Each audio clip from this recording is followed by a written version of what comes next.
keterangan di sini bahwa di sini adalah roh yang ada di dalam sini. Jamaahnya insya Allah semuanya beriman insya Allah. Kita lihat sebelah. Wah, ini ada seperti ini apa? Siapa makam-makam yang ada di sebelah kita yang sudah dipanggil oleh Allah. Lingkungan bagian daripada masjid itu adalah mungkin nenek-nenek moyang kita, orang-orang tua kita yang mungkin tanpa beliau ini juga tidak mungkin ada. Makanya kita wajib menguri-uri leluhur kita, orang tua kita, nenek kita ada di sini juga karena ada beliau. Makanya kita rapat. Kalau itu bersih, itu tandanya di situ ada rohnya orang-orang yang beriman. Insya Allah kita semuanya ikut terlibat di dalamnya. Kita insya Allah termasuk setelah insya Allah dimuliakan Allah masuk orang-orang yang beriman. Insya Allah Bapak-bapak Ibu ya. Insya Allah. Cuman di dalam hal ini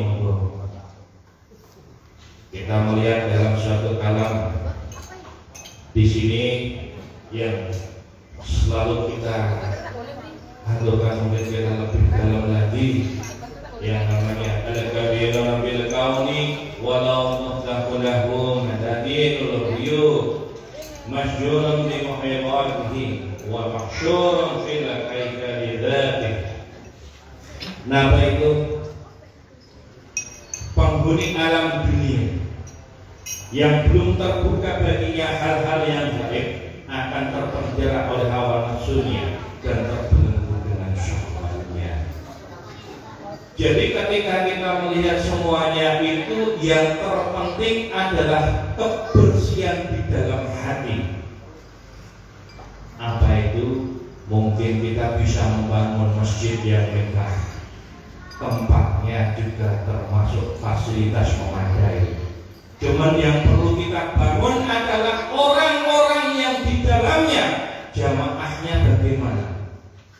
Ada nggak di situ kebersihan di dalam hati untuk menjaga roh-roh yang di dalamnya? Disebutnya adalah rahmat Allah. Kenapa? Rahmat Allah itu yang berupa nurullah, Nur Muhammad SAW itu bersih, suci.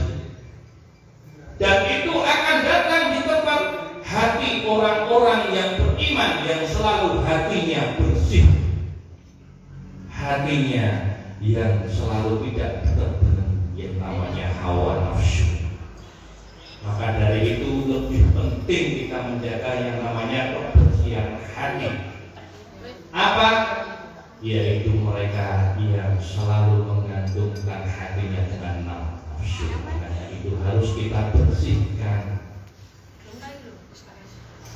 Kita bisa yang namanya sholat isya ikhlas. Isya benar-benar ikhlas karena lillahi ta'ala. Di situ ada kebersihan di dalam hatinya.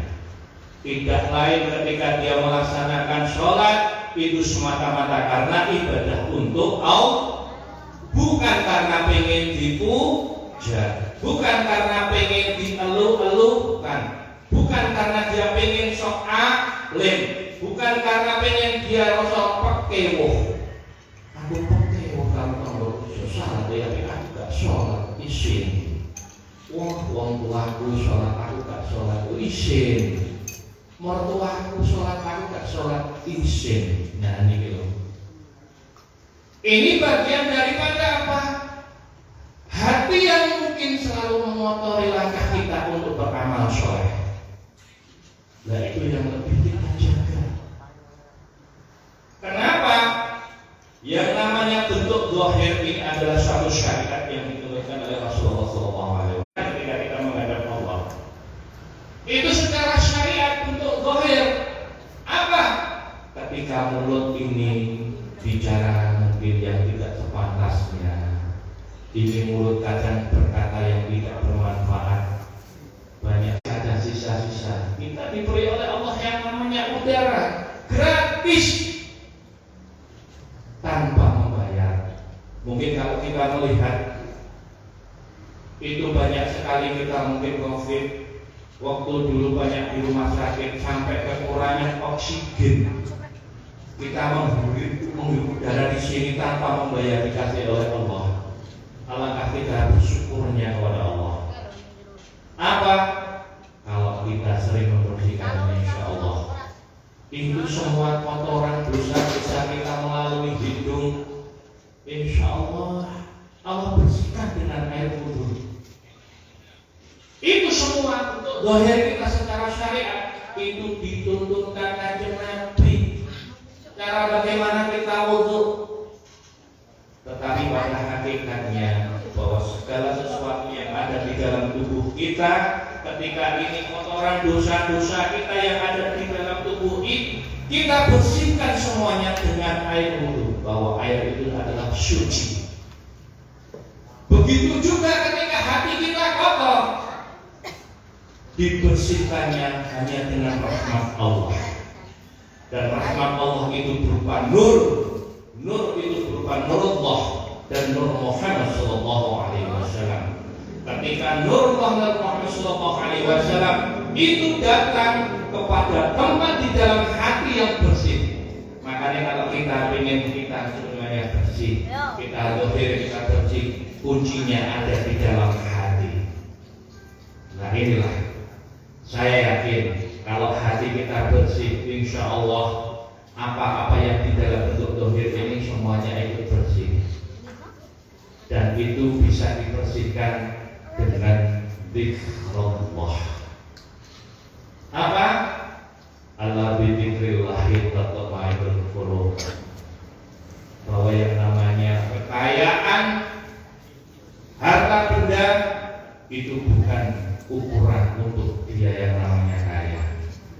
Tapi yang dimaksud kaya di sini adalah mereka-mereka yang mempunyai ketenangan hatinya. Itu di dalam suatu hadis yang diriwayatkan oleh Bukhari Muslim. Makanya orang yang kaya itu adalah mereka yang selalu senantiasa qalbunya, hatinya itu tenang. Kenapa?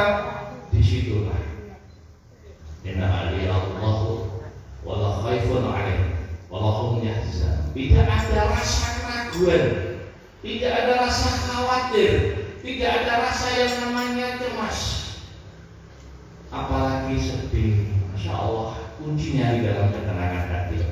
Maka dari itu inilah sumber daripada sumber penyakit itu di dalam hati. Insya Allah kalau hatinya bersih dengan nur rahmat Allah, insya Allah semuanya bentuk zahir itu juga ikut mengikuti di situ. Apa penghuni di mobil anyar, duit barang liarnya, yuk tenang kabeh itu sedikit tadi ya Ustaz. Rezeki udah ada yang ngatur kan enak kok. Omongannya tonggo kadang nggak ada seneng kuping. Itu apa itu omongan kalau seperti yang ingin kita wadah tenang. Itu di dalam diri kita.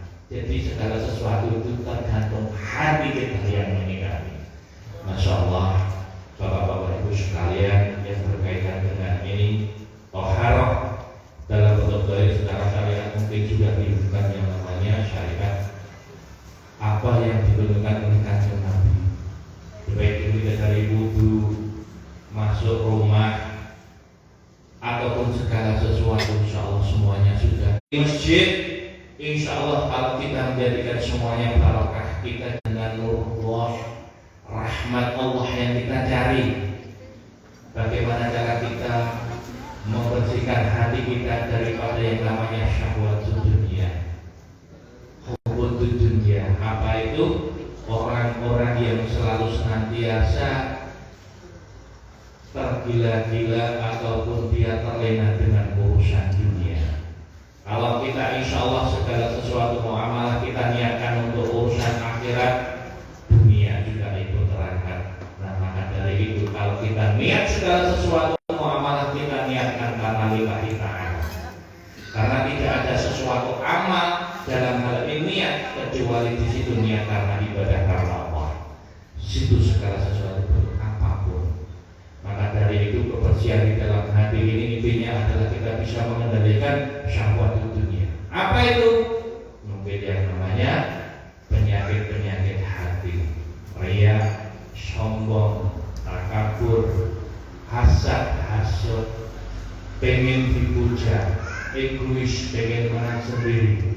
Dan juga hati-hati bagaimana kita kadang diri kita merasa punya ilmu, kita merasa di sini paling soleh, paling alim, paling baik, paling benar di antaranya semuanya. Nah, itu penyakit-penyakit hati yang memotori kita dalam hal ibadah kepada Allah Subhanahu wa Ta'ala. Maka dari itu kuncinya kita adalah pembersihan diri kita. Kalau hati kita bersih, insya Allah rahmat Allah itu mudah turun pada diri kita yang hatinya bersih. Begitu juga orang yang selalu senantiasa menjalankan apa yang bukan perintah-perintah Rasulullah SAW